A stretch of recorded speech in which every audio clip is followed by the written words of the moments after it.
آیت نمبر 22 اور سورۃ النساء پارہ نمبر 4۔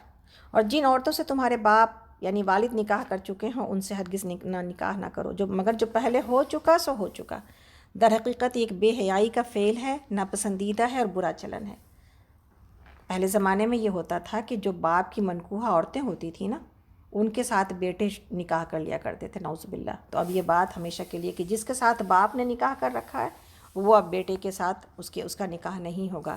آگے پھر اللہ رب العالمین نے حلال رشتوں کی تفصیل بتائی ہے، بہت ہی مشہور آیت ہے یہ، جس سے کسی کو اگر حرام اور حلال کو سمجھنا ہے کہ یہ میرا محرم ہے یا نہیں ہے تو اس آیت سے بہت آسانی سے سمجھا جا سکتا ہے۔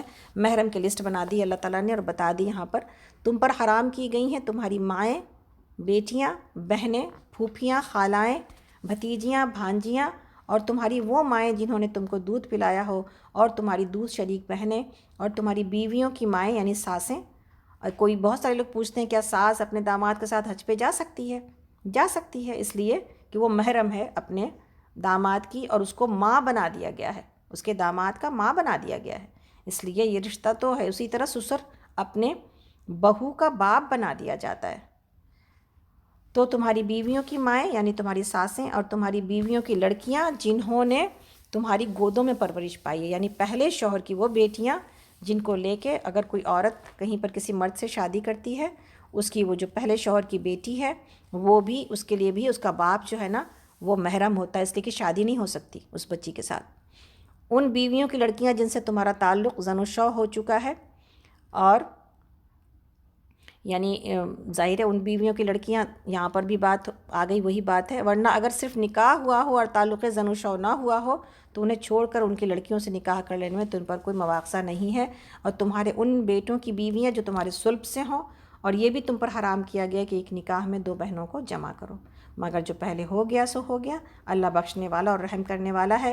اور وہ عورتیں بھی تم پر حرام ہے جو کسی دوسرے کے نکاح میں ہوں، محسنات یعنی البتہ ایسی عورتیں اس سے مستثنیٰ ہیں جو جنگ میں تمہارے ہاتھ آئیں۔ یہ اللہ کا قانون ہے جس کی پابندی تم پر لازم کر دی گئی ہے۔ اس کے سوا جتنی عورتیں انہیں اپنے اموال کے ذریعے سے حاصل کرنا تمہارے لیے حلال کر دیا گیا ہے، بشرطے کہ حصار نکاح میں ان کو محفوظ کرو۔ یہ نہ ہو کہ آزاد شہوت رانی کرنے لگو، یعنی جو نکاح کا مقصد ہے وہ زندگی ساتھ گزارنا ہے۔ نکاح کا مقصد کبھی بھی ایسا نہیں ہے کہ انسان جو ہے نا وہ ابھی ایک تو نہیں اور صحیح، تو نہیں اور صحیح، اور نہیں اور صحیح کے چکروں میں پڑا رہے۔ تو یہ جو نکاح کا مقصد ہے یہ پوری زندگی کا ساتھ ہے، اور اس کی حفاظت، اس کی ذمہ داری اٹھانا پوری زندگی کا ہے، نہ کہ ابھی ایک معاملہ چلا نہیں ہے جناب، یہاں تو بہت کلیشز ہو رہے ہیں تو چلیے جناب تم جاؤ اپنے گھر، ہم جائیں اپنے گھر، کسی دوسرے کی خوب سے خوب تر کی تلاش جاری رکھی جائے۔ یہ نہیں ہے نکاح۔ یہ نکاح تو اللہ رب العالمین نے اس کو، ایسے نکاح کو تو یہی بات کہہ دی ہے کہ نعوذ باللہ یہ تو ایسا ہی ہے جیسے کہ تم نے اپنے آپ کو کھلا چھوڑ دیا ہے اور تم اس طرز عمل کے اوپر چل پڑے ہو۔ اللہ تعالیٰ نے فرمایا کہ جو ازدواجی زندگی کا لطف تم ان سے اٹھاؤ اس کے بدلے ان کے مہر بطور فرض کے ادا کرو، البتہ مہر کی قرارداد ہو جانے کے بعد آپس کی رضامندی سے تمہارے درمیان اگر کوئی سمجھوتا ہو جائے تو اس میں کوئی حرج نہیں ہے، اللہ علیم اور دانا ہے۔ اور جو شخص تم میں سے اتنی قدرت نہ رکھتا ہو کہ خاندانی مسلمان عورتوں سے نکاح کر سکے، اسے چاہیے کہ تمہارے ان لونڈیوں میں سے کسی کے ساتھ نکاح کر لے جو تمہارے قبضے میں ہوں اور مومنہ ہوں۔ اللہ تمہارے ایمانوں کا حال خوب جانتا ہے، تم سب ایک ہی گروہ کے لوگ ہو۔ اللہ ان کے سرپرستوں کی اجازت سے ان کے ساتھ نکاح کر لو، لہٰذا ان کے سرپرستوں کی یعنی ان کے ولی کی اجازت سے ان کے ساتھ نکاح کر لو، اور معروف طریقے سے ان کے مہر ادا کر دو تاکہ وہ نکاح کے حصار میں محفوظ ہو کر رہیں اور برائی اور بدکاری نہ کرتی پھریں، اور نہ چوری چھپے آشنائیاں کریں، یعنی یہ لونڈیوں کی بات ہو رہی ہے۔ پھر جب وہ حصار نکاح میں محفوظ ہو جائیں اور اس کے بعد کسی بدچلنی کی مرتکب ہوں تو پھر ان پر اس سزا کی بنسبت آدھی سزا ہے جو خاندانی عورتوں کے محسنات کے لیے مقرر ہے۔ یہ سہولت تم میں سے ان لوگوں کے لیے پیدا کی گئی ہے جن کو شادی نہ کرنے سے بند تقویٰ کے ٹوٹ جانے کا اندیشہ ہو، لیکن اگر تم صبر کرو تو یہ تمہارے لیے بہتر ہے، اور اللہ بخشنے والا اور رحم فرمانے والا ہے۔ یہاں پر سوسائٹی میں، ماحول میں، کمیونٹی کو برائی سے بچانے کے لیے بہت زیادہ ضرورت اس بات کی ہے کہ اپنے بچوں کی شادیاں وقت پر کر دیں۔ جب ہم بچوں کو حلال اور حرام سکھا رہے ہوتے ہیں، پورا معاشرہ حرام پہ ڈلا ہوا ہے، ہمارے بچے حلال پر کیسے صبر کریں گے بھلا؟ جب کہ ہم ان کو حلال ذریعہ دیتے نہیں ہیں۔ اس لیے اپنے بچوں کی شادیاں ہمیں وقت پر یہ بھی نہ ہو کہ اتنی کم سنی میں کر دی جائے کہ ذمہ داریوں کا احساس ہی پیدا نہیں ہوا، سمجھ ہی نہیں آئی اور بچوں کی شادیاں کر دی گئیں 19 سال میں 20 سال میں۔ لیکن یہ بھی نہ ہو کہ پھر 30 سال تک لٹکا کے رکھا جائے، اور یا تو بچہ خود نہ کرنا چاہے تو اس کو سمجھانے کی ضرورت ہے، اور ماں باپ اگر خوب سے خوب تر کی تلاش میں دیر کر رہے ہیں تو ان کو سمجھ میں آنے کی ضرورت ہے کہ یہ معاملہ یہ ماں باپ کے اوپر فرض ہے کہ وہ اپنے بچوں کو زندگی کی خوشیاں اور سہولتیں حلال طریقے سے اور جائز راستے سے دینے کی کوشش کریں۔ اگر اس درمیان میں بچے کہیں اللہ نہ کرے کسی برائی میں پڑ جاتے ہیں، اس لیے کہ اویلیبل ہے ہر جگہ، تو پھر یہ گناہ ماں باپ کے سر ہی ہونا ہے۔ بچے کے سر تو ہے، یہ جو گناہ کرتا ہے اس کے سر تو ہے ہی ہے، لیکن جو اس گناہ کو کرنے میں جو ہے نا وہ کرنے پر مجبور کر دیتا ہے وہ بھی ذمہ دار ہوتا ہے۔ اللہ تعالیٰ آگے فرماتے ہیں، آیت نمبر ہم 26 پر ہیں، سورۃ النساء اور پارہ نمبر 5۔ اللہ چاہتا ہے تم پر ان طریقوں کو واضح کرے اور انہی طریقوں پر تمہیں چلائے جن کی پیروی تم سے پہلے گزرے ہوئے صلحاء کرتے تھے۔ وہ اپنی رحمت کے ساتھ تمہاری طرف متوجہ ہونے کا ارادہ رکھتا ہے اور وہ علیم بھی ہے اور دانا بھی۔ ہاں، اللہ تم پر رحمت کے ساتھ توجہ کرنا چاہتا ہے، مگر جو لوگ خود اپنی خواہشات نفس کی پیروی کر رہے ہیں وہ چاہتے ہیں کہ تم راہ راست سے ہٹ کر دور نکل جاؤ۔ اللہ تم پر سے پابندیوں کو ہلکا کرنا چاہتا ہے کیونکہ انسان کمزور پیدا کیا گیا ہے۔ وَخُلِقَ الْإِنسَانُ ضَعِيفًا، تو کمزور پیدا کیا گیا ہے، کمزوریاں ہمارے اندر ہیں، لیکن اللہ رب العالمین جب انسان کے اندر جو اس کی کمزوری کی وجہ سے کمزوریاں آتی ہیں تو کوئی انسان پرفیکٹ نہیں ہو سکتا ہے، تو انسان پرفیکٹ بننے کی کوشش نہ کرے، کمزوریاں اس کے اندر پائی جاتی ہیں، لیکن اللہ رب العالمین نے کہا کہ وہ طرز طریقہ اختیار کرو جو تم سے پہلے نیک لوگوں کے ہے کہ اپنے آپ کو مستقل نیکیوں کی طرف پش کرتے رہو، اس لیے کہ اسی طرح سے تم کو بنایا اشرف المخلوقات گیا ہے۔ تمہارے اندر کچھ کمزوریاں موجود ہیں، لیکن تمہارے کردار کے اندر اتنی بڑی بڑی خوبیاں موجود ہیں کہ جس کی وجہ سے انسان کو فرشتوں سے اعلیٰ اور اوپر رکھا گیا ہے۔ الحمدللہ۔ آگے اللہ تعالیٰ فرماتے ہیں آیت نمبر 29 پر، اے لوگو جو ایمان لائے ہو، آپس میں ایک دوسرے کے مال باطل طریقے سے نہ کھاؤ، لین دین ہونا چاہیے آپس کی رضامندی سے، اور اپنے آپ کو قتل نہ کرو، اور یقین جانو کہ اللہ تمہارے اوپر مہربان ہے۔ جو شخص ظلم اور زیادتی کے ساتھ ایسا کرے گا اس کو ہم ضرور آگ میں جھونکیں گے، اور یہ اللہ کے لیے کوئی مشکل کام نہیں ہے۔ اگر تم ان بڑے بڑے گناہوں سے پرہیز کرتے رہو جن سے تمہیں منع کیا جا رہا، بہت مشہور آیت ہے یہ، اور انشاءاللہ اس کو نشان لگائیے گا اور ہم آپ کو پھر بتائیں گے اس آیت کے بارے میں۔ ان تجتنبوا کبائر ما تنہون عنہ نکفر عنکم سیئاتکم وندخلکم مدخلا کریما۔ اگر تم ان بڑے بڑے گناہوں سے پرہیز کرتے رہو جن سے تمہیں منع کیا جا رہا ہے تو تمہاری چھوٹی موٹی برائیوں کو ہم تمہارے حساب سے ساقط کر دیں گے اور تم کو عزت کی جگہ عطا کریں گے۔ اس سورۃ النساء کے بارے میں عبداللہ ابن مسعود کی وہ بات کہ کہتے ہیں عبداللہ ابن مسعود رضی اللہ عنہ، جو کہ صورتوں کو اور آیتوں کو بہت زیادہ تفصیل سے جانتے تھے اور شان نزول کو بھی بہت زیادہ تفصیل سے جانتے تھے، آپ نے کہا کہ مجھے سورۃ النساء میں 5 آیتیں ایسی ہیں کہ اگر ساری دنیا بھی مجھے مل جائے تب بھی مجھے اس قدر خوشی نہ ہو جتنی کہ ان آیتوں میں ہے۔ اور یہ جو ہے نا آیت نمبر 1 ہے، یہی والا، یہ جو آیت نمبر ہے یہ پہلی آیت ہے کہ اگر تم ان بڑے بڑے گناہوں سے بچتے رہو تو تمہارے صغیرہ گناہ بھی اللہ تعالیٰ تم سے معاف کر دیں گے انشاءاللہ تعالیٰ۔ آگے چلتے ہیں، تو یہ بہت بڑی خوشخبری ہے، اور کبیرہ گناہوں کے بارے میں نبی صلی اللہ علیہ وسلم نے ہمیں بتایا، ہم نے وہ حدیث آپ کو پڑھ کے سنائی ہے۔ کبیرہ گناہ کیا ہیں؟ 7 کبیرہ گناہ۔ ایک حدیث ہے نبی صلی اللہ علیہ وسلم، یہ مسند احمد میں یہ حدیث ہے، نبی صلی اللہ علیہ وسلم نے فرمایا، جانتے ہو جمعہ کا دن کیا ہے؟ میں نے جواب دیا کہ یہ وہ دن ہے جس میں اللہ تعالیٰ نے ہمارے والد کو پیدا کیا۔ آپ نے فرمایا، مگر اب جو میں جانتا ہوں وہ بھی تم سن لو۔ جو شخص اس دن اچھی طرح غسل کر کے نماز جمعہ کے لیے مسجد میں آئے اور نماز ختم ہونے تک خاموش رہے تو اس کا یہ عمل اگلے جمعہ تک کے گناہوں کا کفارہ ہو جاتا ہے۔ جمعہ 7 دن اور پلس 3 دن، اور 10 دنوں کے جمعہ کی نماز 10 دنوں کے عمل کا کفارہ ہے گناہوں کا۔ اچھا، جب تک کہ وہ قتل سے بچا رہے، اور یعنی یہاں پر تو یہ ایک گناہوں کے معاف کرنے کی بات بتائی جا رہی ہے۔ اسی طرح ابن جریر میں ہے کہ ایک مرتبہ نبی صلی اللہ علیہ وسلم نے خطبہ سناتے ہوئے فرمایا، اللہ کی قسم جس کے ہاتھ میں میری جان ہے، 3 مرتبہ یہی فرمایا، پھر سر نیچا کر لیا۔ ہم سب نے بھی سر نیچا کر لیا اور ہم سب رونے لگے، ہمارے دل کانپنے لگے کہ اللہ جانے اللہ کے رسول نے کس چیز کے لیے قسم کھائی ہے اور پھر کیوں خاموشی اختیار کی ہے۔ تھوڑی دیر کے بعد آپ نے سر اٹھایا اور آپ کا چہرہ حشاش بشاش تھا، جس سے ہم اس قدر خوش ہوئے کہ اگر ہمیں سرخ اونٹ ملتے تو اس قدر خوش نہ ہوتے۔ اب آپ صلی اللہ علیہ وسلم فرمانے لگے، جو بندہ 5 نمازیں پڑھے، رمضان کے روزے رکھے، زکوٰۃ ادا کرتا رہے اور 7 کبیرہ گناہوں سے بچا رہے، اس کے لیے جنت کے سب دروازے کھل جائیں گے اور اس سے کہا جائے گا کہ سلامتی کے ساتھ اس میں داخل ہو جاؤ۔ تو کتنے سکون کے ساتھ اور کتنے جو ہے وہ غور سے ان 7 گناہوں کو سننے کی ضرورت ہے۔ دوبارہ سے پڑھتے ہیں ہم ان 7 گناہوں کو، اپنے پاس لکھیے اور ایک ایک کو دیکھیے کہ نعوذ باللہ کہیں ہم اس میں شریک تو نہیں ہیں۔ نبی صلی اللہ علیہ وسلم نے فرمایا، مسلم کی حدیث ہے، بخاری اور مسلم کی، کہ 7 گناہوں میں سے نبی صلی اللہ علیہ وسلم نے فرمایا اللہ کے ساتھ شرک کرنا، اور جس کا قتل حرام ہو اسے قتل کرنا،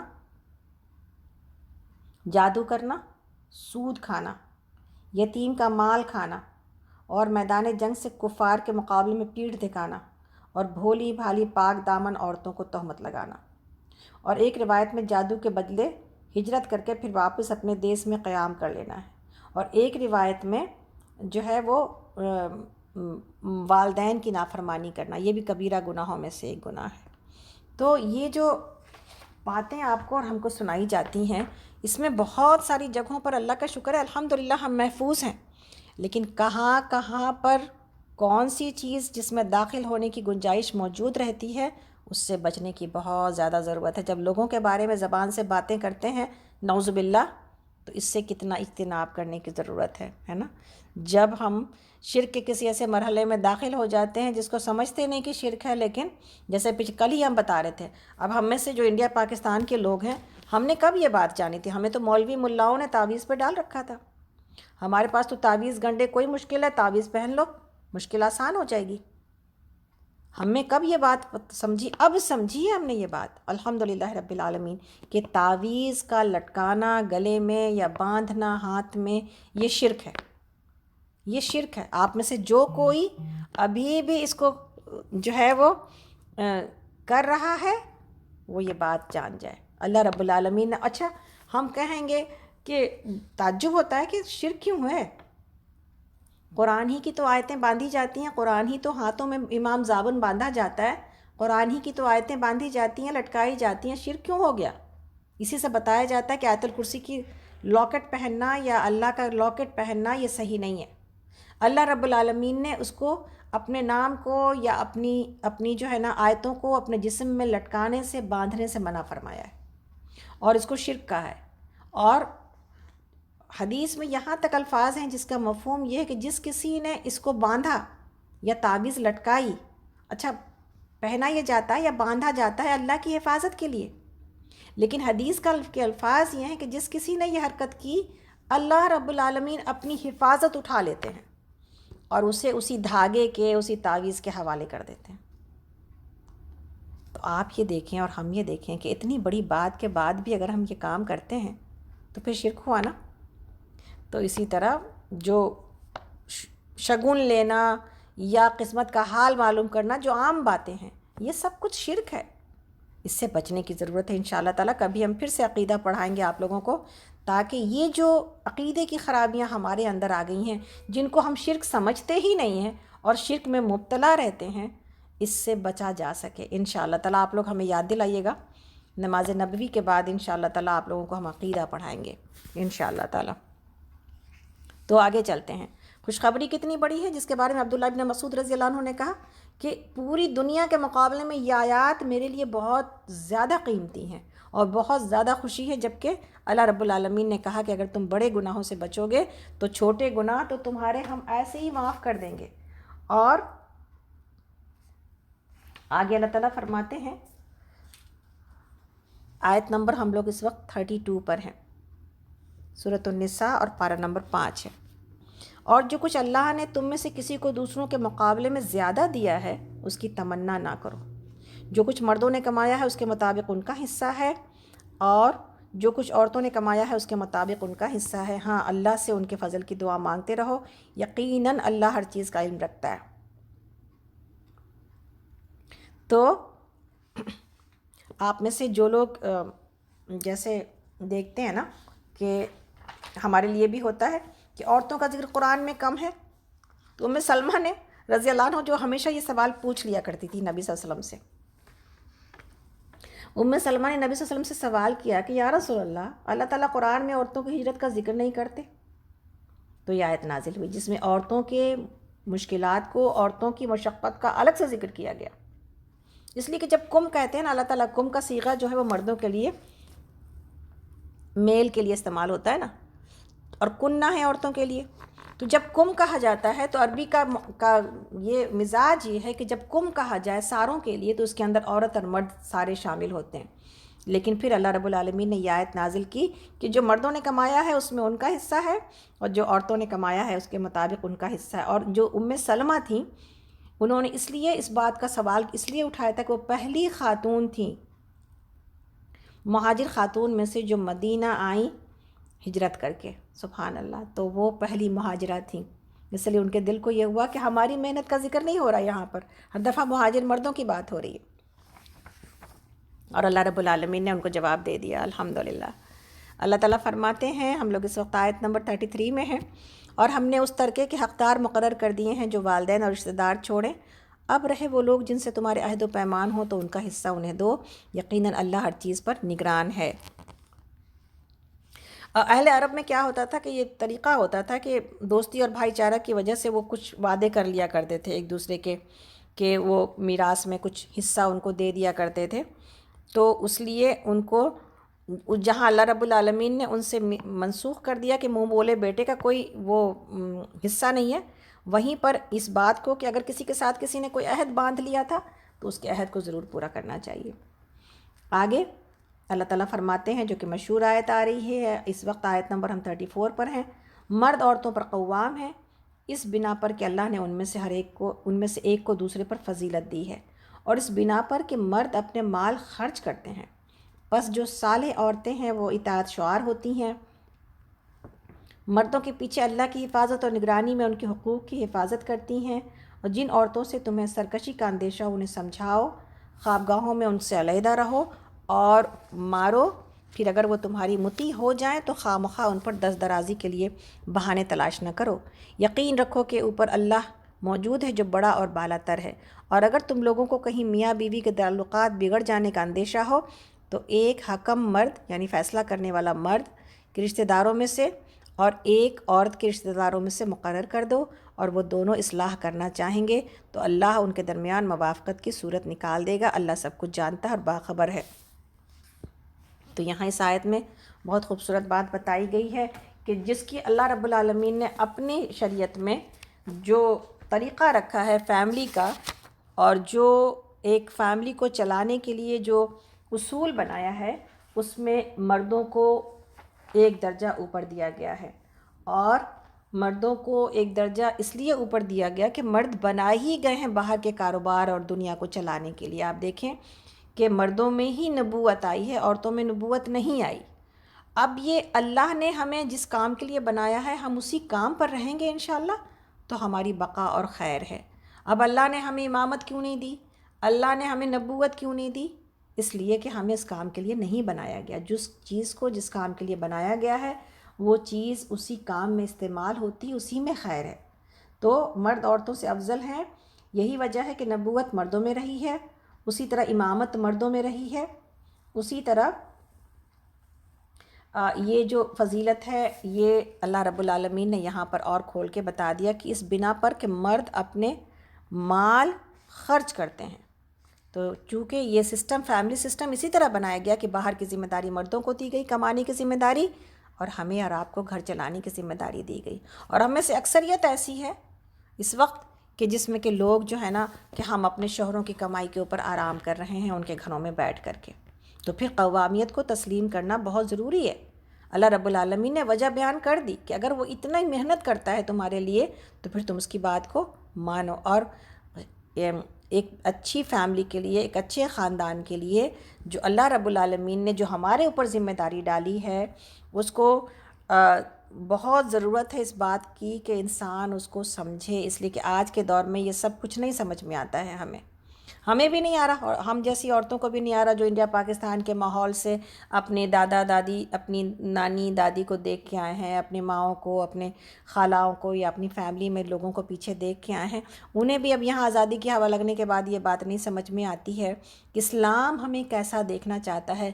اللہ رب العالمین کی نظر میں ایک کون عورت، کون سی بیوی جو ہے وہ سب سے زیادہ جو ہے وہ پسندیدہ ہے۔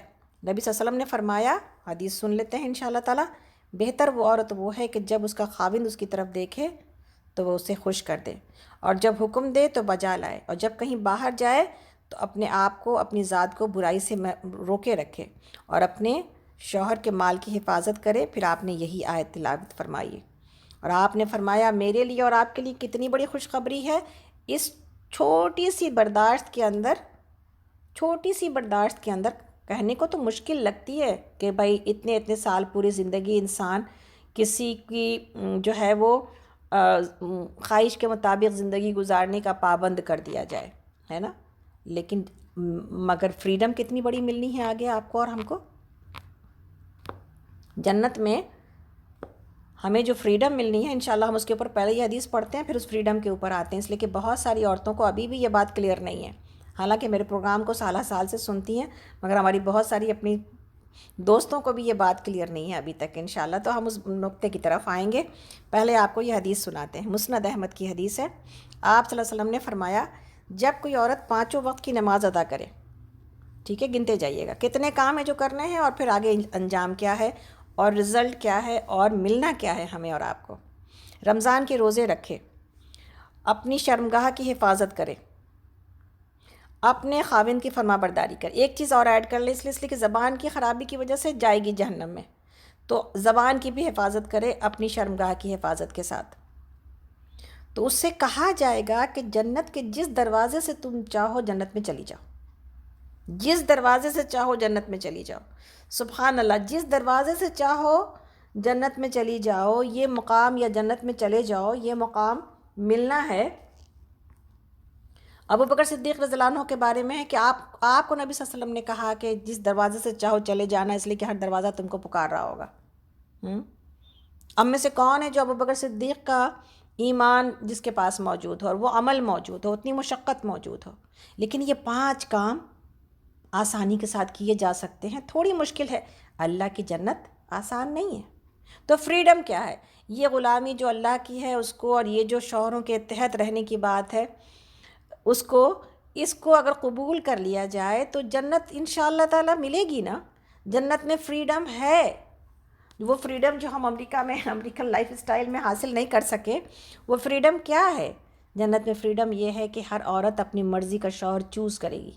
یہ جو کہا جاتا ہے کہ شوہر ہی جو دنیا میں ہیں وہی جنت میں ملیں گے، پہلے تو دونوں کو جنت میں جائیں گے تو دونوں ایک دوسرے کو ملیں گے نا۔ تو اگر کسی کا شوہر نہیں گیا یا کسی کی بیوی نہیں گئی تو وہ ویسے ہی رہیں گے وہاں پر، اللہ کرے دونوں جائیں، مگر یہ وہاں پر کوئی قید نہیں ہے لگائی گئی کسی عورت کو کہ یہی شوہر تم کو وہاں ملے گا، اور کسی شوہر کو کہ یہی بیوی تم کو وہاں ملے گی، پھر تو کتنے لوگوں کے جنت کا مزہ ہی ختم ہو جائے، ہے نا۔ تو یہ جو قید ہے وہ یہ ہے کہ ایک عورت اپنا شوہر چوز کرے گی۔ آج کی بنیاد کیا ہے، اس کی دلیل کیا ہے؟ حضرت عائشہ رضی اللہ عنہ سے کہ حضرت عائشہ نے پوچھا تھا یا رسول اللہ، کوئی عورت جس کے عربوں میں کئی شوہر ہوا کرتے تھے، وہ اپنے لیے کون سا شوہر چوز کرے گی؟ تو نبی صلی اللہ علیہ وسلم نے کہا تھا کہ وہ جو اس میں سب سے بہتر اخلاق والا ہوگا۔ تو چوز کرنا اس کو دیا جائے، کوئی اپنے شوہر کے ساتھ رہنا چاہے گی وہ رہے گی، اور اگر اس کا شوہر اس کے ساتھ اچھا نہیں تھا دنیا میں تو وہ کیوں رہے گی اس کے ساتھ پھر؟ تو اس لیے یہ جو معاملہ ہے یہ عورتوں کے اختیار میں اس لیے ہوگا کہ عورتیں وہاں پر اتنی حسین و جمیل بنا دی جائیں گی اور شہزادیاں بنا دی جائیں گی، مرد چاہیں گے ان سے نکاح کرنا لیکن وہ چوز کر کے نکاح کرے گی۔ حوریں تو ہوں گی مردوں کے لیے، لیکن جو دنیا کی عورتیں ہوں گی وہ حوروں سے کہیں زیادہ خوبصورت ہوں گی۔ اللہ رب العالمین ہم سب کو لے کے جائے، اللہ ہمارے اعمال یہاں صحیح کر دیں تاکہ ہم وہاں کامیاب ہو جائیں، وہ فریڈم پائیں انشاءاللہ تعالیٰ، وہ خوشیاں پائیں، اس لیے کہ جنت میں کوئی ایسا کام نہیں ہوگا جو ہم اور آپ ناپسند کریں گے۔ تو اگر کوئی اپنے پہلے شوہر کے ساتھ رہنا یا جو بھی اس کا شوہر تھا اس کے ساتھ رہنا نہیں چاہتی، اس کے ساتھ کوئی زبردستی نہیں ہوگی۔ اور مرد چونکہ خواہش مند ہوں گے دنیا کے ان کے ساتھ شادی کرنے کے لیے، اس لیے ان کو عورتوں کے لیے جو ہے نا اپنے چوز ہونے کے منتظر ہوں گے کہ کون کس کو چوز کرتا ہے اور کس کو ملتی ہیں۔ تو یہ جو چوائس ہے نا یہ انشاءاللہ تعالی جنتی عورتوں کے ہاتھوں میں ہوں گی، اور یہ ہمارے اور آپ کے، اللہ رب العالمین ہم سب کو لے جائے، یہ ہمارے اور آپ کے ہاتھوں میں ہوگا انشاءاللہ تعالی، آمین یا رب العالمین۔ لیکن اس سے پہلے یہاں سے گزرنا ہے، اس سے پہلے یہاں سے گزرنا ہے۔ تو اللہ تعالیٰ فرماتے ہیں، اللہ تعالیٰ ہم سب کو یہ برداشت اور زندگی کی یہ خوشیاں عطا کرے۔ اور یہاں پر یہ بات دیکھ لیں کہ پھر عورتوں کو بعض اوقات جو ہے وہ تربیت کی ضرورت ہوتی ہے، بعض ایسی عورتیں ہوتی ہیں جن کو تربیت کی ضرورت ہوتی ہے، اس کے لیے اللہ رب العالمین نے 4 طریقے بتائے ہیں مردوں کو کس طرح تربیت کی جائے۔ پہلے تو جو ہے وہ ان کو سمجھایا جائے، پھر ان کے بیڈ رومز اور ان کے خوابگاہ کو الگ کیا جائے، یعنی ان سے دوری اختیار کی جائے، اور پھر اگر وہ پھر بھی نہ مانے تو پھر اس کے بعد ان کو مارا جائے۔ لیکن پھر چوتھی چیز کیا ہے کہ پھر کوئی ایسی چیز نہ کی جائے کہ جس سے کہ ان کو تکلیف ہو۔ مارنے کا بھی حکم صرف تنبیہ کے لیے ہے، مارنے کا حکم چوٹ لگنے کے لیے نہیں ہے۔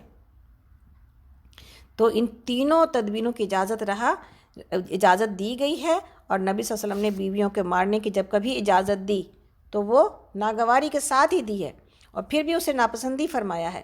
اور پھر بعض عورتیں ایسی ہوتی ہیں کہ ان کو بغیر جو ہے نا پٹے ہوئے درست ہی نہیں ہوتی، تو پھر ایسی حالت میں نبی صلی اللہ علیہ وسلم نے ہدایت فرمائی کہ منہ پر نہ مارا جائے، بے رحمی سے نہ مارا جائے، اور ایسی چیز سے نہ مارا جائے جو جسم پر نشان چھوڑ جائے۔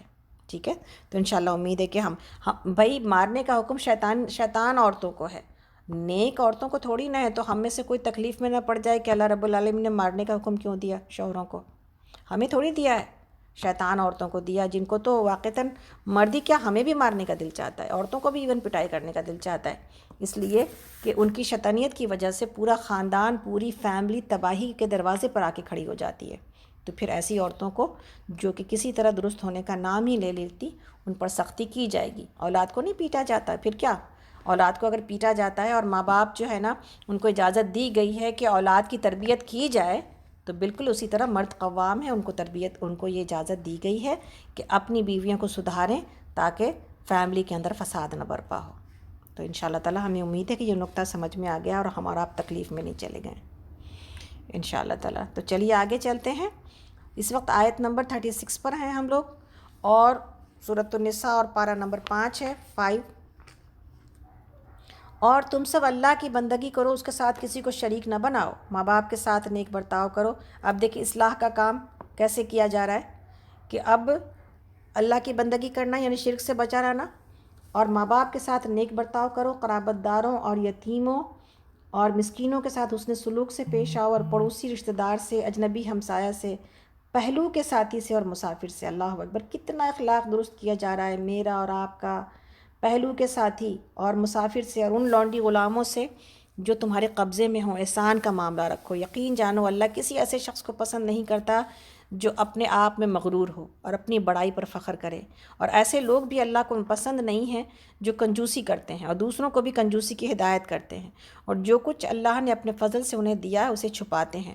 ایسے کافر نعمت لوگوں کے لیے ہم نے رسوا کن عذاب مہیا کر رکھا ہے، اور وہ لوگ بھی اللہ کو ناپسند ہے جو اپنے مال محض لوگوں کو دکھانے کے لیے خرچ کرتے ہیں، اور اصل میں نہ وہ اللہ پر ایمان رکھتے ہیں نہ روز آخر پر۔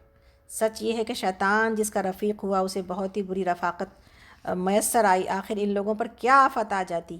اگر یہ اللہ اور روز آخر پر ایمان رکھتے اور جو کچھ اللہ نے دیا ہے اس میں سے خرچ کرتے، اگر یہ ایسا کرتے تو اللہ سے ان کی نیکیوں کا حال چھپا نہ رہ جاتا۔ اللہ کسی پر ذرہ برابر بھی ظلم نہیں کرتا۔ اگر کوئی ایک نیکی کرے تو اللہ اسے دو چند کرتا ہے، پھر اپنی طرف سے بڑا اجر عطا فرماتا ہے۔ یہ جو آیت ہے نا، یہ آیت ان اللہ لا یظلم مثقال ذرہ، یہ وہ دوسری آیت ہے جو عبداللہ ابن مسعود رضی اللہ عنہ نے کہا تھا کہ مجھے ان آیتوں سے محبت ہے، کہ یہ 5 آیتیں جو کہ سورۃ النساء کی بڑی عظیم ہیں۔ تو اس میں دیکھیں اللہ رب العالمین نے بالکل اپنے لیے ایک، وہ تو رحیم ہے، کریم ذات ہے، الرحمن الرحیم ہے، وہ کوئی کیوں ظلم کرے گا؟ لیکن اس کے ساتھ یہ خوشخبری بھی کہ نیکیاں بڑھا چڑھا دی جاتی ہیں اور اپنی طرف سے اللہ تعالیٰ اس کو اور مزید اجر سے نوازتا ہے۔ تو اللہ تعالیٰ فرماتے ہیں پھر سوچو کہ اس وقت یہ کیا کریں گے۔ آیت نمبر 41 پر، جب ہم ہر امت میں سے ایک گواہ لائیں گے اور ان لوگوں پر تمہیں یعنی محمد صلی اللہ علیہ وسلم گواہ کی حیثیت سے کھڑا کریں گے۔ آیت نمبر 41 بہت ہی امپورٹنٹ آیت ہے۔ اس وقت وہ سب لوگ جنہوں نے رسول کی بات نہ مانی اور اس کی نافرمانی کرتے رہے تمنا کریں گے کاش زمین پھٹ جائے اور وہ اس میں سما جائیں، اور وہاں یہ اپنی کوئی بات اللہ سے نہ چھپا سکیں گے۔ تو یہ جو آیتیں ہیں جس کے بارے میں کہ پہلے جس کے بارے میں کہا گیا کہ شرک سے بچا جائے، ماں باپ کے ساتھ نیک سلوک کیا جائے اور قرابت داروں کے ساتھ نیک سلوک کیا جائے، یہ ساری کی ساری باتیں جو ہے نا وہ اتنی امپورٹنٹ ہیں کہ کس طرح جو ہے نا اللہ رب العالمین نے سب سے پہلے اپنا حق اور پھر ماں باپ کا۔ مشہور حدیث ہے حضرت معاذ رضی اللہ عنہ سے، نبی صلی اللہ علیہ وسلم فرماتے ہیں جانتے ہو اللہ عز و جل کا حق بندوں پر کیا ہے؟ بہت مشہور حدیث ہے، ضرور غور سے سنیے گا۔ آپ جواب دیتے ہیں اللہ اور اس کا رسول بہت زیادہ جاننے والے ہیں۔ آپ نے فرمایا یہ کہ وہ اسی کی عبادت کریں، اسی کی، اور اس کے ساتھ کسی کو شریک نہ ٹھہرائیں۔ پھر فرمایا جانتے ہو جب بندے یہ کریں تو ان کا حق اللہ تعالیٰ کے ذمے کیا ہے؟ جواب دیا کہ یہ اللہ اور اس کے رسول زیادہ جانتے ہیں۔ بتایا کہ پھر وہ انہیں عذاب نہ دے، پھر وہ انہیں عذاب نہ دے۔ شرک سے جو بری ہو گیا وہ عذاب سے بری ہو گیا۔ الحمدللہ، کتنا بڑا اللہ کا کرم، آپ اور ہم اللہ کا شکر ادا کریں۔ اللہ نے شرک کو کی سمجھ بوجھ عطا کر دی ہے۔ اتنا افسوس معلوم ہوتا ہے ان جاہل عوام کے اوپر، امت کے اوپر، لوگوں کے اوپر جو بیچارے قبروں پہ جا جا کے پوج رہے ہوتے ہیں اور سمجھتے ہیں یہیں سے ان کی مراد بر آئے گی۔ دنیا میں بھی مفلوق الحالی ہے، دنیا میں بھی پریشانی کا سامنا ہے، اور آخرت میں آگ کا عذاب ہے۔ ایسا دل چاہتا ہے پکڑ پکڑ کے ان لوگوں کو سمجھایا جائے، پلیز یہ قبر والے کے پاس نہ جاؤ، یہ ان کے ہاتھ میں کچھ نہیں ہے، اللہ سے مانگو۔ لیکن پورا ایک کاروبار پورا برپا ہے اور پیٹ میں آگ بھر رہے ہیں جنہوں نے لوگوں کو قبروں پہ لگا رکھا ہے کہ مانگو انہی قبر والوں سے اور انہی کو چڑھاوے چڑھاؤ، انہی کی دیگیں بجاؤ اور انہی کے لیے کام کرو اور یہی تمہاری مرادیں سنیں گے اور سمجھیں گے۔ اللہ اکبر! یعنی نہ صرف یہ کہ شرک کرنا بلکہ شرک کروانا طاغوت کا درجہ حاصل کر چکی ہے امت میں۔ اس میں بہت سارے لوگ جنہوں نے یہ کاروبار چمکا رکھا ہے اور بھولی بھالی امت اور جاہل عوام کو اس پھندے میں پھنسا رکھا ہے۔ تو اللہ کا کتنا شکر ادا کریں، اللہ نے ہمیں علم دیا، ایک علم والے گھرانے میں پیدا کیا، ہمیں اس جگہ سے اٹھا کے یہاں رکھا ہے، اور ہم کتنی بڑی تکلیف سے اور کتنے بڑے عذاب سے اپنے آپ کو الحمدللہ اگر کوشش کر کے بچا لے جائیں، اس لیے کہ علم آ گیا تو اب بچنے کی گنجائش موجود ہے۔ اگر علم نہیں ہے تو پھر بچنے کی گنجائش بھی موجود نہیں ہے۔ تو وہ جو پوری اتنی بڑی بڑی امت جو جا کے قبروں پر سجدہ کر رہی ہے، ان کو کون بچائے گا؟ ان کو بچانے کی ذمہ داری کس کی ہے؟ میری اور آپ کی۔ صرف اپنی خوشی میں خوش نہیں ہونا بلکہ دوسروں کے لیے تکلیف میں پڑنا ہے، تبھی انسان داعی اللہ بنتا ہے۔ اس لیے کہ اگر صرف اپنی ہدایت کے اوپر خوش ہو گیا تب تو کچھ نہ کر سکے گا کہ بس ٹھیک ہے میری نمازیں، میرے روزے اور میرا حج اور میری زکوٰۃ۔ کرنا تو یہ کام ہے کہ ان لوگوں کی طرف بھی دیکھنا ہے کہ جو لوگ کہ یہ کر رہے ہیں، یہ ان لوگوں کے پڑھے لکھے لوگوں کی، میری اور آپ کی ذمہ داری ہے۔ اور نبی صلی اللہ علیہ وسلم نے اسی حدیث میں یہ بات فرمایا کہ پھر فرمایا کہ اللہ ماں باپ کے ساتھ احسان کرتے رہو، وہی تمہارے عدم سے وجود میں آنے کا سبب بنے ہیں۔ تو کس طرح جو ہے نا پڑوسیوں کے حقوق، تو نبی صلی اللہ علیہ وسلم نے فرمایا کہ ایک بخاری مسلم کی حدیث ہے کہ حضرت ابن مسعود فرماتے ہیں، یعنی عبداللہ ابن مسعود رضی اللہ عنہ، کہ یا رسول اللہ کون سا گناہ سب سے بڑا ہے؟ آپ نے فرمایا یہ کہ تو اللہ کے ساتھ شریک ٹھہرائے حالانکہ اسی ایک نے تجھے پیدا کیا ہے۔ میں نے پوچھا پھر کون سا؟ فرمایا یہ کہ تو اپنی پڑوسن سے زناکاری کرے، نعوذ باللہ۔ ایک انصاری صحابی رضی اللہ عنہ فرماتے ہیں کہ نبی صلی اللہ علیہ وسلم کی خدمت میں حاضر ہونے کے لیے گھر سے چلا تو وہاں پہنچ کر دیکھتا ہوں کہ ایک صاحب کھڑے ہیں اور نبی صلی اللہ علیہ وسلم کی طرف متوجہ ہیں۔ میں نے خیال کیا کہ شاید انہیں آپ سے کچھ کام ہوگا۔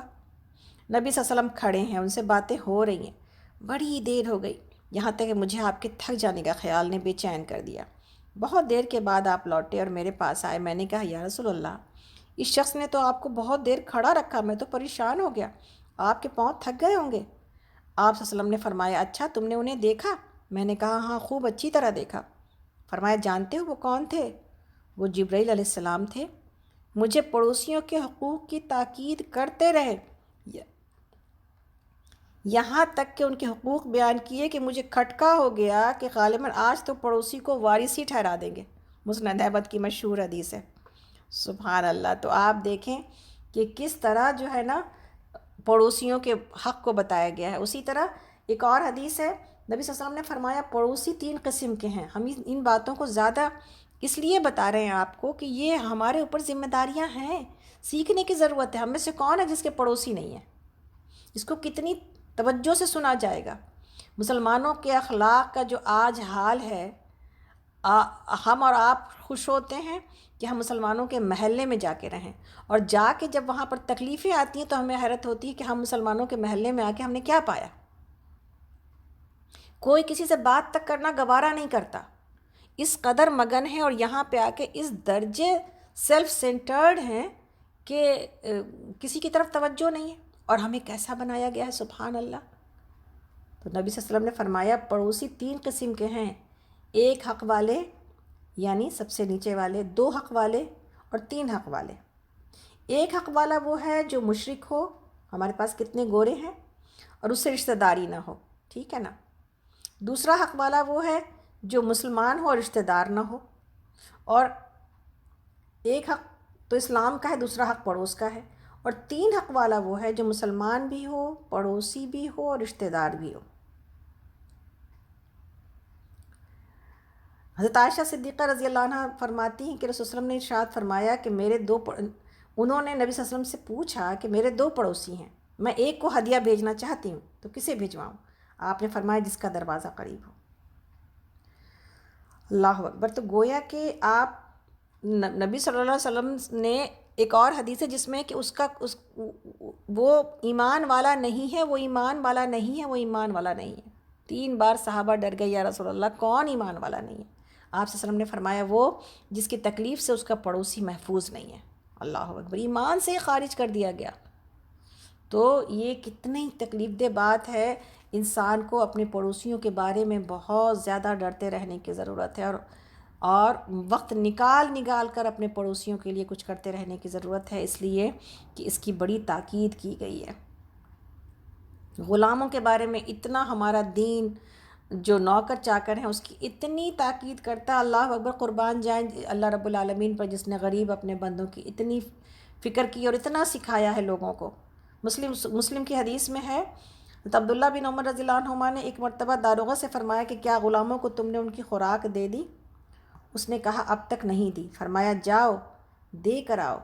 رسول اللہ صلی اللہ علیہ وسلم نے فرمایا انسان کو یہی گناہ کافی ہے کہ جن کی خوراک کا وہ مالک ہے ان سے روک رکھے۔ اللہ اکبر۔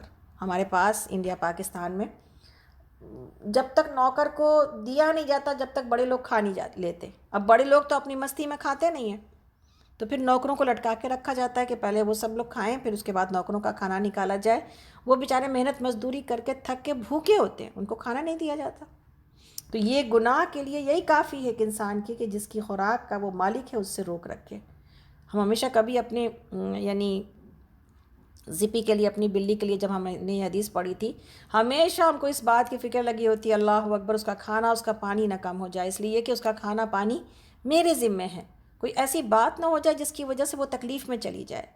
تو یہ جس کا کھانا اور پانی میں سارے وہ لوگ آ جاتے ہیں جو آپ کی ذمہ داری میں ہیں۔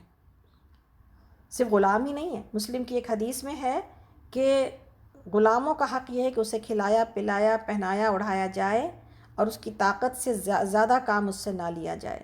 اور بخاری کی حدیث میں ہے کہ جب تم میں سے کسی کا غلام یا خادم یا نوکر اس کا کھانا لے کر آئے تو تمہیں چاہیے کہ اگر ساتھ بٹھا کر نہیں کھلاتے تو کم از کم اسے لقمہ دو اور لقمہ دے دو، اور خیال کرو کہ اس نے پکانے کی گرمی اور تکلیف اٹھائی ہے۔ ہمارے پاس تو مرد حضرات بعض اوقات بیٹھ کے کھا لیتے ہیں، بیویوں کے منہ میں کہاں کوئی لقمہ ڈالتا ہے۔ یہاں تو ہم ہی غلام ہیں، ہمارے تو منہ میں لقمہ نہیں ڈالا جاتا۔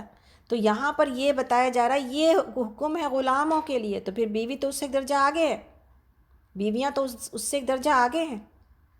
تو یہ کہ ایک لقمہ اس کو دیا جائے، ساتھ بیٹھ کے کھلایا جائے۔ اس لیے یہ بھی نہیں ہے، ضرور کوشش کرنی چاہیے۔ دیکھیں نبی صلی اللہ علیہ وسلم نے بتایا محبت کرنے کے 2 طریقے، جس میں ایک کے سلام کو پھیلاؤ محبت بڑھے گی، اور ساتھ بیٹھ کے کھانا کھاؤ جس سے محبت بڑھتی ہے۔ یہ اب یہاں کے لائف اسٹائل میں نہ بچے ساتھ میں بیٹھ پاتے ہیں، نہ شوہر بیوی بھی کبھی نہیں بیٹھتے ہیں۔ کوشش کرتا ہے انسان، لیکن اس کے باوجود اگر نہیں بیٹھ پاتے ہیں تو کوشش کر کے ساتھ میں کھانا چاہیے، تاکہ محبت اگر ہے تو برقرار رہے، اور اگر کم ہے تو بڑھ جائے، اور اگر نہیں ہے تو شروع ہو جائے۔ انشاءاللہ یہ تینوں کام ہمارے اپنے ہاتھوں میں ہیں کہ ہم سلام کرنا شروع کر دیں اور ہم ساتھ بیٹھ کے کھانا کھانا شروع کر دیں۔ اور نبی صلی اللہ علیہ وسلم نے کہا کہ غلام بھی تمہارے بھائی ہی ہیں، اللہ نے انہیں تمہارے ماتحت کر دیا، یعنی جو نوکر ہیں وہ بھی تمہارے بھائی ہیں۔ اللہ نے اگر تم کو بڑا بنا کے تمہارے انڈر میں ان کو کر دیا ہے، بس جس کے ہاتھ کے تلے اس کا بھائی ہو اسے اپنے کھانے سے کھلائے اور اپنے پہننے میں سے پہنائے، اور ایسا کام نہ کرے کہ وہ تنگ آ جائے۔ اگر کوئی ایسا ہی مشکل کام آ پڑے تو خود بھی اس کا ساتھ دے۔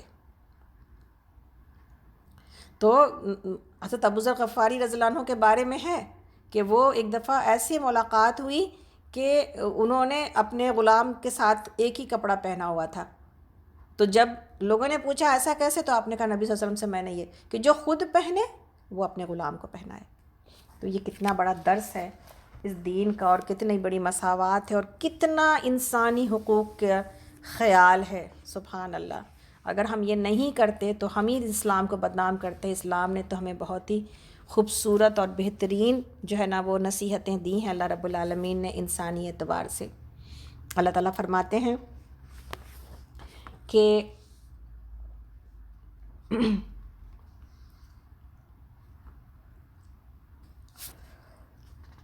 آگے ہم لوگ آگے آتے ہیں، آگے ہم لوگ اس پر آیت نمبر 45 پر تھے۔ اے لوگوں جو ایمان لائے ہو، جب تم نشے کی حالت میں ہو تو نماز کے قریب نہ جاؤ۔ یہاں پر اب نشے کی بات آ رہی ہے۔ کون سے لوگ ہیں جو نشے کی حالت میں، لیکن پیچھے میں ایک چیز ہے کہ دکھانے کے لیے، ریا کے بارے میں بات نہ کی جائے تو بات ادھوری رہتی ہے۔ ریا کے بارے میں بھی جان لیں، ریا کا یا دکھاوے کا کیا عذاب ہے، کہ 3 قسم کے لوگ ہیں جن سے جہنم کی آگ سلگائی جائے گی، وہ یہی ریاکار ہوں گے۔ ریاکار عالم، ریاکار غازی، ریاکار سخی۔ ایسا سخی جو کہے گا اللہ تعالیٰ کے دربار میں کہ اللہ ہر راہ میں میں نے اپنا مال خرچ کیا، تو اسے اللہ تعالیٰ کی جانب سے جواب ملے گا کہ تو جھوٹا ہے، تیرا ارادہ تو صرف یہ تھا کہ تو سخی اور مشہور ہو جائے، ہے نا، سخاوت میں تو مشہور ہو جائے، سو وہ ہو چکا، یعنی تیرا مقصد دنیا کی شہرت میں تھی، وہ میں نے تجھے دنیا میں دے دی، بس تیری مراد حاصل ہو گئی۔ اور تو یہ جو ہے نا اسی طرح عالم سے کہا جائے گا، عالم کہے گا یا اللہ میں نے دن رات تیرے دین کی تبلیغ کی ہے اور قرآن کا علم دیا ہے، جواب ملے گا نہیں، تم کو صرف یہ چاہیے تھا کہ تمہاری شہرت ہو جائے، سو دنیا میں تمہاری شہرت ہو گئی۔ تو یہ جو دل کی صفائی بتائی جا رہی ہے، سب سے پہلے اپنے ہر کام سے پہلے نیت کا اخلاص۔ اسی طرح یہاں تک کہ ایک شہید سے کہا جائے گا کہ تو نے کیا کیا میرے لیے، پوچھا جائے گا، اور وہ شہید کہے گا کہ یا اللہ میں نے اپنی جان دے دی، اور اللہ رب العالمین کہیں گے نہیں، تو نے اس لیے جان دی کہ تجھے بہادر کہا جائے، سو بہادر کہا گیا۔ تو یہ جو ریا ہے، دکھاوا ہے، یہ ایسا شرک ہے جو انسان کو تباہ کر دیتا ہے، اور ان تینوں کے اوپر سب سے پہلے حدیث میں ہے کہ ان تینوں کے اوپر سب سے پہلے جہنم کی آگ سلگائی جائے گی، ہم سمجھتے ہیں کافر جائیں گے جہنم میں، ہم سمجھتے ہیں فلاں جائیں گے جہنم میں، پر ہم یہ دیکھیں کہ یہ مسلمانوں کے اوپر سب سے پہلے جہنم کی آگ، اس طرح کے مسلمانوں کے اوپر سب سے پہلے جہنم کی آگ بھڑکائی جائے گی۔ تو رب العالمین سے دعا ہے کہ اللہ تعالیٰ ہم سب کے دل کو ریا سے، دکھاوے سے پاک کر دے اور اخلاص عطا کر دے یا رب العالمین۔ اللہ تعالیٰ آگے فرماتے ہیں، یہ جو اب ہم شراب کی حرمت کی طرف آتے ہیں انشاءاللہ تعالیٰ، یہ جو آیت نمبر ہے، آیت نمبر 43 ہے، جس میں کہ شراب کی حرمت آئی ہے۔ اے لوگو جو ایمان لائے ہو، جب تم نشے کی حالت میں ہو تو نماز کے قریب نہ جاؤ۔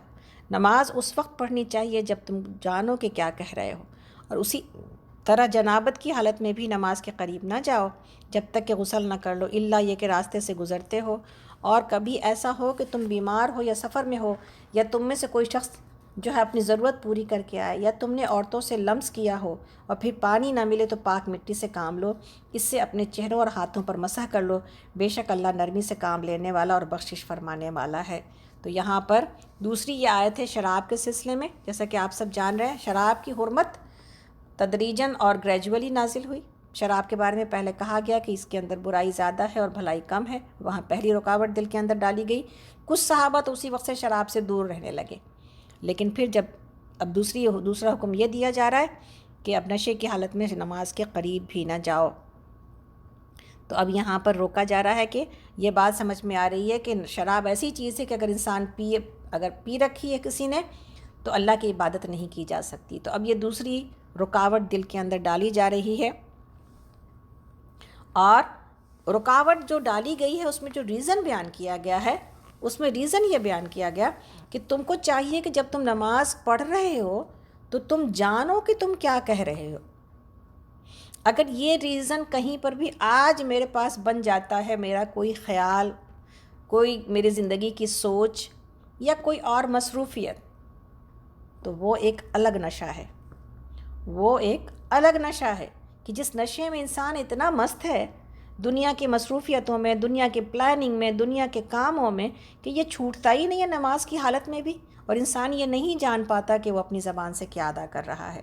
تو جہاں شراب کی پابندی لگائی گئی ہے، وہیں پر ایسی دنیا کی جو شراب ہم سب نے پی رکھی ہے، اس کی بھی پابندی کی ضرورت ہے کہ دنیا کے اوپر روک لگائی جائے۔ ہم نے آپ کو ایک سیلیبریٹی کا ایک جملہ آپ کو سنایا تھا، اگر تب نہیں تو اب انشاءاللہ تعالیٰ اس کو دہرا دیتے ہیں کہ اگر اس وقت یہ بات نہیں سمجھ میں آئی تھی تو اب سمجھ میں آ جائے۔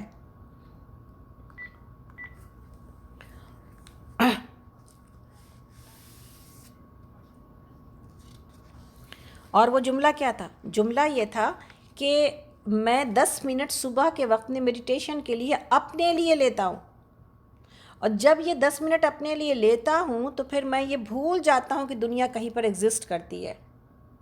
فارگیٹ اباؤٹ دنیا، ورلڈ ہے ہی نہیں، کہیں پر ایگزسٹ ہی نہیں کرتا یہ ورلڈ۔